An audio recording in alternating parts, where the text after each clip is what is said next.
अल्लाह पाक फरमाए थो इन्नल्लाह व मलाइकतहु युसल्लूना अलन नबी या अय्युहल्लज़ीना आमनू सल्लु अलैहि व सल्लिमू तस्लीमा। तर्जुमो कंजुल इरफान। बेशक अल्लाह ऐं उन जा मलाइक नबीअ ते दुरूद मोकिलीनि था। ए ईमान वारो उन ते दुरूद ऐं ख़ूब सलाम मोकिलियो। हाफ़िज़ कस्तलानी रहमतुल्लाह ताला अलैह फरमाइनि था अल्लाह पाक पंहिंजे जलाल अज़मत बुलंद शान ऐं इंतिहाई बेनियाज़ हुजण जे बावजूदु पंहिंजे महबूब सल्लल्लाहु ताला अलैहि वसल्लम ते दुरूद मोकिले थो। मलाइक हमेशा इबादत में मसरूफ़ रहण ऐं अल्लाह पाक जो कुर्ब माणण बावजूदु दुरूद पाक मोकिलीनि था। ए इंसानो, तव्हां त महबूब ख़ुदा सरवरे अंबिया सल्लल्लाहु ताला अलैहि वसल्लम जा मोहताज आहियो। तव्हांखे उन्हनि जी शफ़ाअत घुरिजे। उन्हनि जी बरकत सां तव्हां दुनिया में इज़्ज़त माणियो था, उन्हनि जी बरकत सां आख़िरत में कामयाबी हासिलु कंदो। तंहिं करे तव्हां वधीक हक़दार आहियो त पंहिंजे मोहसिन ऐं गमख़्वार आका सल्लल्लाहु ताला अलैहि वसल्लम ते कसरत सां दुरूद पढ़ो। सल्लु अलल हबीब सल्लल्लाहु ताला अला मुहम्मद सल्लल्लाहु ताला अलैहि वसल्लम। गुज़िरियल बयान में असां रब्बिल आलमीन जे मौज़ू ते बयानु ॿुधो हुयो। अॼु इंशाअल्लाह अज़्ज़ व जल अर्रहमानिर रहीम मालिकी यौमिद्दीन इन जे मुतालिक़ इंशाअल्लाह ॿुधंदासीं। अल्लाह पाक इरशाद फरमाए थो अर्रहमानिर रहीम मालिकी यौमिद्दीन। तर्जुमो कंजुल इरफान। निहायत मेहरबान ऐं रहमत फरमाइण वारो, जज़ा जे ॾींहं जो मालिक। सूरह फ़ातिहा जी पहिरीं आयत करीमा में असांखे अल्लाह पाक जी हम्द ऐं सना जो हुकुम ॾिनो वियो ऐं ॿुधायो वियो त अल्लाह पाक रब्बुल आलमीन आहे। उहो ई तमामु जहाननि जो ख़ालिक बि आहे, मालिक बि आहे ऐं उहो ई तमामु जहाननि खे पालण वारो बि आहे। हाणे सूरत जी आयत नंबर 2 ऐं 3 में अल्लाह पाक जी बेपनाह रहमत ऐं हिन ॻाल्हि जो बयानु आहे त अल्लाह पाक जज़ा जे ॾींहं जो मालिक बि आहे। क़ुरान करीम में अक्सर हंधनि ते ही हिकमत भरियो अंदाज़ अपनायो वियो आहे त जिते रब काइनात जी बेपनाह रहमतुनि जो ज़िक्र थींदो आहे, उन सां गॾु ई अल्लाह जे अज़ाब, उन जे गज़ब ऐं उन जी पकड़ जो बि ज़िक्र कयो वेंदो आहे। मसलन हिकु मक़ाम ते अल्लाह पाक बशीर ऐं नज़ीर आका मदीने वारे मुस्तफ़ा सल्लल्लाहु ताला अलैहि वसल्लम खे फ़रमायो। तर्जुमो कंजुल इरफान। मुंहिंजे बाननि खे ख़बर ॾियो त बेशक मां ई बख़्शणहार महिरबान आहियां ऐं बेशक मुंहिंजो ई अज़ाब दर्दनाक आहे। क़ुरान करीम जी हिन मुबारक तिर्ज़ मां ही ख़बर पवे थी त हिकु मुसलमान खे अल्लाह पाक जी रहमत में उम्मीद रखण बि ज़रूरी ऐं उन सां गॾोगॾु उन जे गज़ब ऐं ख़ुफ़िया तदबीर खां ख़ौफ़ज़दा रहण बि लाज़िम ऐं ज़रूरी आहे। हुज्जतुल इस्लाम इमाम मोहम्मद गज़ाली रहमतुल्लाह ताला अलैह पंहिंजी किताब मिनहाजुल आबिदीन में ख़ौफ़ ऐं उम्मीद खे अक़बतुल बवाइस जो नालो ॾिनो आहे। यानी ख़ौफ़ ऐं उम्मीद उहे शयूं आहिनि जेकी इंसान खे इबादत ते उभारींदियूं आहिनि। उन्ही करे हिकु नेक इबादत गुज़ार सुठो मुसलमान बणजण जे लाइ ज़रूरी आहे त असां अल्लाह पाक जी रहमत खां उम्मीद बि रखूं ऐं उन जी ख़ुफ़िया तदबीर खां, उन जे गज़ब खां ख़ौफ़ज़दा बि रहूं। सूरह फ़ातिहा जेका सॼे क़ुरान पाक जो ख़ुलासो आहे, उन में बि इहो अंदाज़ रखियो वियो। अल्लाह पाक पंहिंजी बेपनाह रहमतुनि जो बि ज़िक्र फ़रमायो ऐं गॾोगॾु ई ही बि ॿुधायो त उहो रोज़े जज़ा जो मालिक बि आहे। तंहिं करे उन जी पकड़, उन जी बारगाह में पेशी जो ख़ौफ़ बि कंदा रहो। जीअं त पंहिंजी बेपनाह रहमतुनि जो ज़िक्र कंदे रब करीम फ़रमायो अर्रहमानिर रहीम, निहायत मेहरबान रहमत वारो। रहमान ऐं रहीम जी माना, रहमान ऐं रहीम ही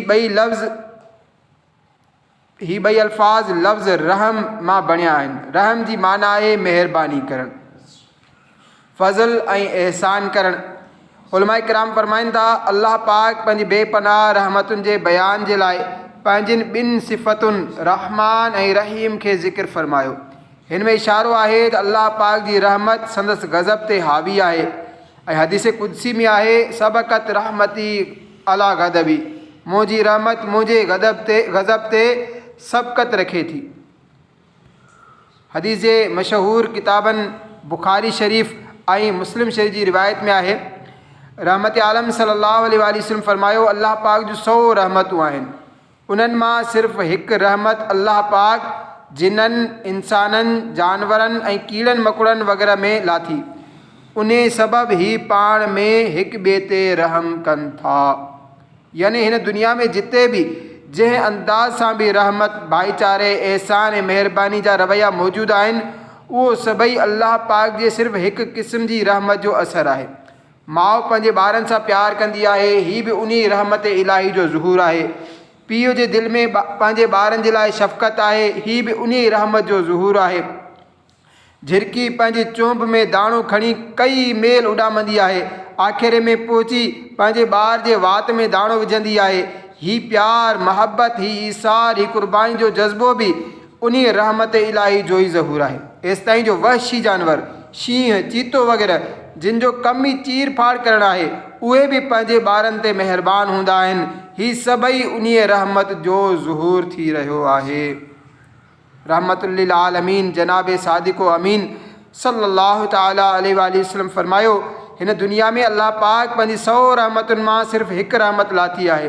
क़यामत जे ॾींहुं अल्लाह पाक पंहिंजूं 100 मां 100 रहमतूं पूरियूं करे छॾींदो। अल्लाहु अकबर। ए आशिकाने रसूल, गौर फरमायो, जॾहिं हिकु रहमत जो ही असरु आहे जो माउ पंहिंजे ॿारनि जे लाइ जान ताईं क़ुर्बान करण जे लाइ तयारु थी वेंदी आहे, त उन्हनि 100 रहमतुनि जो असरु छा हूंदो। मुस्लिम शरीफ़ जी रिवायत में आहे, आख़िरी शख़्स जेको जन्नत में दाख़िल थींदो, उहो कॾहिं हलंदो, कॾहिं किरंदो, कॾहिं बाहि उनखे साड़ींदी, आख़िरकार ही बाहि खां निजात माणे जन्नत में दाख़िल थींदो। हाणे हिन जे साम्हूं हिकु ख़ूबसूरत वणु ज़ाहिर थींदो, क़रीब हिकु पाणी जो चश्मो जारी थींदो। बानो अर्ज़ु कंदो, मौला मूंखे हिन वण जे वेझो करे छॾ, उन जे साए में वेहां, उतां जे चश्मे मां पाणी पीआं। रब करीम फरमाईंदो, जेकॾहिं हीअ अता कयो वञे त तूं ॿियो बि घुरंदे। बानो अर्ज़ु कंदो त मौला हिन खां सवाइ कुझु न घुरंदुसि। जीअं त उनखे वण जे वेझो कयो वेंदो, हीअ उन जे साए में, उन जी छांव में वेहंदो, चश्मे जो पाणी पीअंदो। हाणे हिन खे पहिरें वण खां वधीक ख़ूबसूरत वणु नज़र ईंदो। संदसि दिलि में ख़्वाहिश पैदा थींदी, सब्र न थी सघंदो। मालिक करीम जी बारगाह में अर्ज़ु कंदो, मौला हिन वण जे वेझो करे छॾ। अल्लाह पाक फरमाईंदो, ए इब्ने आदम, तो वाइदो कयो त वधीक कुझु न घुरंदे। बानो ॿीहर वाइदो कंदो, मौला हिकु करम ॿियो कयो, हिन खां बाद कुझु बि न घुरंदुसि। उन जे अर्ज़ु क़बूल कई वेंदी ऐं खेसि ॿिए वण जे साए में पहुचायो वेंदो। हीअ हिते वेहंदो, चश्मे जो पाणी पीअंदो। हाणे उनखे जन्नत जे दरवाज़े जे वेझो हिकु वणु नज़र ईंदो, जेको पहिरें ॿिन्ही वणनि खां वधीक हसीन हूंदो। उन जी दिलि लालच ते उभारींदी, सब्र न थी सघंदो। बानो वरी अर्ज़ु कंदो, मौला मूंखे हिन वण जे वेझो करे छॾ। अल्लाह पाक फरमाईंदो, तो वाइदो न कयो हो त वधीक कुझु न घुरंदे। बानो अर्ज़ु कंदो, मौला आख़िरी सुवालु आहे, इन खां बाद कुझु न घुरंदुसि। जीअं त उनखे 3 वण जी छांव में पुॼायो वेंदो। हिते पहुची करे उनखे अहिड़े जन्नत जा आवाज़ ॿुधण में ईंदा, उन जी दिलि में लालच थींदी। वरी अर्ज़ु कंदो, मौला करीम मूंखे जन्नत में दाख़िल फरमा। हिकु रिवायत में आहे, अल्लाह पाक फरमाईंदो, ए इब्ने आदम, घुर, तमन्ना कर, यानी तूं जेको कुझु घुरणु चाहीं थो सभई हिकु ई दफ़े घुर। हाणे बानो घुरणु शुरू कंदो, मौला ही बि अता कर, हू बि अता कर। ईअं दुआ घुरंदो वेंदो। जॾहिं पंहिंजी ख्वाहिश जे मुताबिक़ सभु कुझु घुरी वठंदो त अल्लाह पाक उनजे घुरण खां 10 भेरा वधीक खेसि अता फरमाए छॾींदो। अल्लाह अल्लाह। प्यारा इस्लामी भाइरो, गौर कयो, असांजो प्यारो अल्लाह पाक केतिरे क़दुरु महिरबान आहे, उन जी रहमत केतिरी वसी आहे, असां उनजो अंदाज़ो बि नथा लॻाए सघूं। काश असां गुनहगारनि खे रब करीम जे दरियाए रहमत मां सिर्फ़ु हिकु क़तरो ई नसीब थी वञे त इंशा अल्लाहुल करीम दुनिया में ऐं आख़िरत ॿई संवरजी वेंदा इंशा अल्लाह अज़्ज़ वजल। ए आशिकाने रसूल, रब करीम फरमायो, अर रहमान रहीम, निहायत महिरबान रहमत वारो। हिन आयत करीम ते असांखे अमल कीअं करिणो आहे ऐं हिन मां असांखे कहिड़ा कहिड़ा मदनी गुल हासिल थींदा, अचो उनजे बारे में ॿुधूं था। हिन हवाले सां पहिरियों मदनी गुल त हीअ आहे त असांखे घुरिजे त असां हमेशह अल्लाह पाक जी रहमत मां उमेदु रखूं, कॾहिं बि मायूस न थियूं। अल्लाह पाक फरमाए थो, ला तक़नतू मिन रहमतिल्लाह, यानी अल्लाह जी रहमत खां ना उमीद न थियो। अॼुकल्ह जे दौर में असांजे मुआशिरे में पातियूं वेंदड़ बुराइनि मां हिकु बुराई हीअ बि आहे त असां वटि माण्हू जल्द मायूस थी वेंदा आहिनि। हिकु ॾींहुं दुकान जी आमदनी घटि त छा थी दिलि परेशान थी वेंदी आहे। बीमार थी पिया त मायूसी, का परेशानी आई त मायूसी, मुसीबत आई त मायूसी। असांजा नौजवान इम्तिहान में फेल थी वञनि त मायूस थी वेंदा आहिनि। कुझु नादान त मायूसी जी खॾ में ईअं किरंदा आहिनि जो तंगदस्ती, गुरबत, परेशानी ऐं इम्तिहान वग़ैरह में नाकामी खां मायूस थी करे ख़ुदकुशी बि करे छॾींदा आहिनि। अल्लाह पाक महफ़ूज़ फरमाए। अल्लाह पाक जी रहमत खां हरगिज़ मायूस न थियणु घुरिजे। मुस्लमाननि जे चौथे ख़लीफ़े हज़रत अलीउल मुर्तज़ा रज़ियल्लाहु ताला अन्हु खां पुछियो वियो, सभिनी खां वॾो गुनाह कहिड़ो आहे? फरमायूं, अल्लाह पाक जे खुफ़िया तदबीर खां बेखौफ़ी ऐं उन जी रहमत खां मायूस थी वञणु। अर्रहमान रहीम, निहायत मेहरबान रहमत वारो। हिन आयत करीमा ते अमल जे हवाले सां हिकु मदनी गुल अल्लामा मोहम्मद यूसुफ़ सनूसी रहमतुल्लाह ताला अलैहि ज़िक्र फरमायो। संदन जे इरशाद जो ख़ुलासो आहे त अल्लाह पाक पंहिंजूं ॿ सिफ़तूं, सिफ़त रहमान ऐं सिफ़त रहीम खे गॾु फरमायो, गॾु ज़िक्र फरमायो। रिवायतुनि जे मुताबिक़ सिफ़त रहमान जो ताल्लुक़ दुनियावी नेमतुनि सां आहे ऐं सिफ़त रहीम जो ताल्लुक़ उखरवी इनामनि सां आहे। अक़ुलमंद उहो जेको उन्हनि ॿिन्ही सिफ़तुनि जो फैज़ान हासिलु करे। हिन जो तरीक़ो हीअ आहे त इंसान दुनिया जो सिर्फ़ु उहे ई नेमतूं इख़्तियार करे जेकी उखरवी नेमतुनि जो ज़रियो बणिजनि। मसलन ईमान दुनिया जी अज़ीम तरीन नेमत आहे ऐं आख़िरत में उन्हीअ जी बदौलत जन्नत नसीब थींदी। अहिड़ी तरह इबादतूं, नेक आमाल, नमाज़, रोज़ो, हज, ज़कात, वालिदैन जी ख़िदमत, नेक सलूक, चङा अखलाक, ही उहे नेमतूं आहिनि जेकी आख़िरत में कमु ईंदियूं। अहिड़ी तरह उहे नेमतूं जेकी उन्हनि में मुआविन ऐं मददगार हुजनि, जीअं मुनासिब खाधो नेमत आहे, उन सां इबादत ते क़ुवत मिलंदी आहे। मुनासिब मिक़दार में हलाल रोज़ी, उन सां दिलि पुरसुकून ऐं मुतमइन रहंदी आहे ऐं इंसान इत्मीनान सां इबादत करे सघे थो। मतिलबु त दुनिया में ॿ तरह जूं नेमतूं आहिनि जेकी आख़िरत में कमु ईंदियूं। हिकु उहे नेक अमल जिन जो सवाबु मिलंदो, ॿियूं उहे नेमतूं जेकी इबादत ऐं नेकी ते मददगार हुजनि। बाने खे घुरिजे त ही ॿ तरह जूं नेमतूं इख़्तियार करे, उन खां अलावा दुनिया जे ऐशो इशरत वग़ैरह खां पासीरो थी वञे। ईअं कंदो त उनखे सिफ़त रहमान जो बि फैज़ान नसीब थींदो जो दुनिया बहितर थी वेंदी ऐं सिफ़त रहीम जो बि फैज़ान नसीब थींदो जो आख़िरत संवरजी वेंदी। प्यारा इस्लाम भाई, ही राह अमल आहे। अल्लाह पाक इरशाद फरमायो, अर्रहमान रहीम, इन निहायत मेहरबान रहमत वारो। हिन ते अमल करणो आहे उहो कीअं थींदो? ज़ोद इख़्तियार करे, दुनिया जे ऐशो इशरत खां मुंहुं मोड़े, फ़ुज़ूल ख़्वाहिशनि जी कुर्बानी ॾेई करे।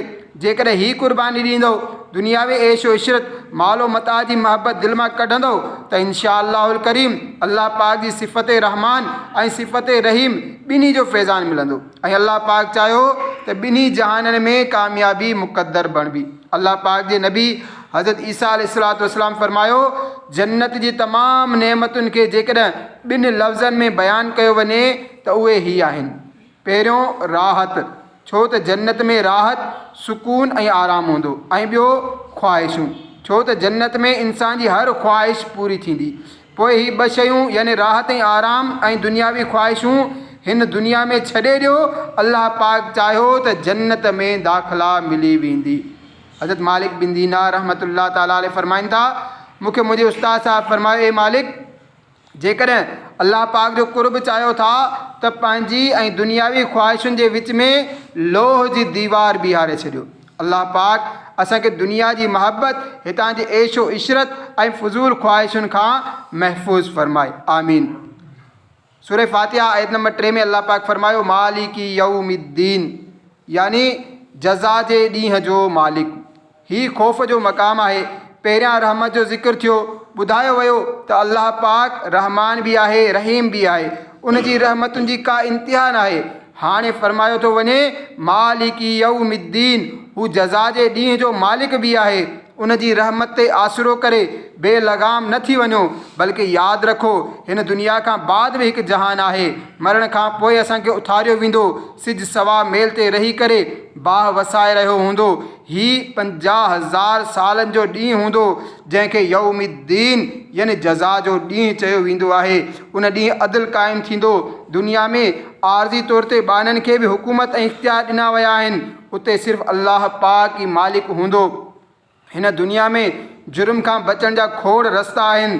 जेको ॾोकड़ पैसे वारो आहे उहो रिश्वत ॾेई अदल इंसाफ़ ख़ौफ़ करे अदल इंसाफ़ वठी वञे थो ऐं उनखे छॾे बि ॾिए थो।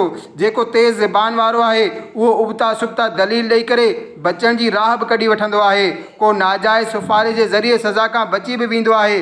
पर हिकु ॾींहुं अचण वारो आहे उते रिश्वतूं कमु न ईंदियूं, उते चालाकी उबता सुबता दलील न हलंदा, बहाना कमु न ईंदा, उते अदल थींदो, इंसाफ़ थींदो।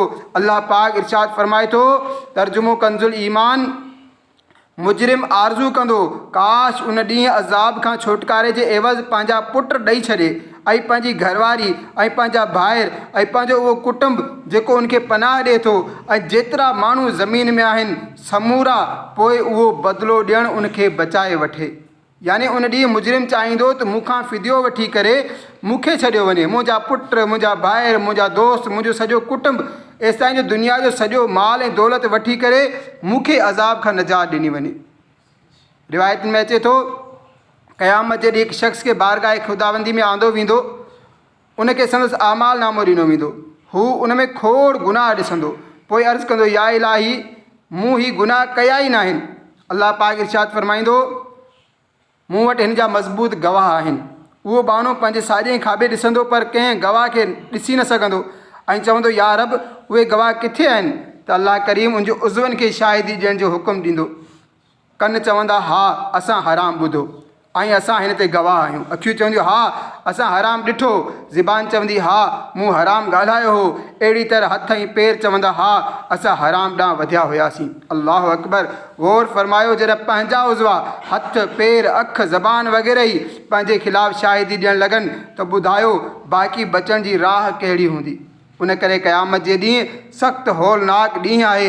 उते हिसाब ॾियणु आसान न आहे, निहायत मुश्किल आहे। क़यामत जे ॾींहुं सिर्फ़ु ॿ सहारा हूंदा, अल्लाह पाक जी रहमत नसीब थी वञे या उनजे महबूब सल्लल्लाहु अलैहि वसल्लम जी नज़र शफ़ात मिली वञे।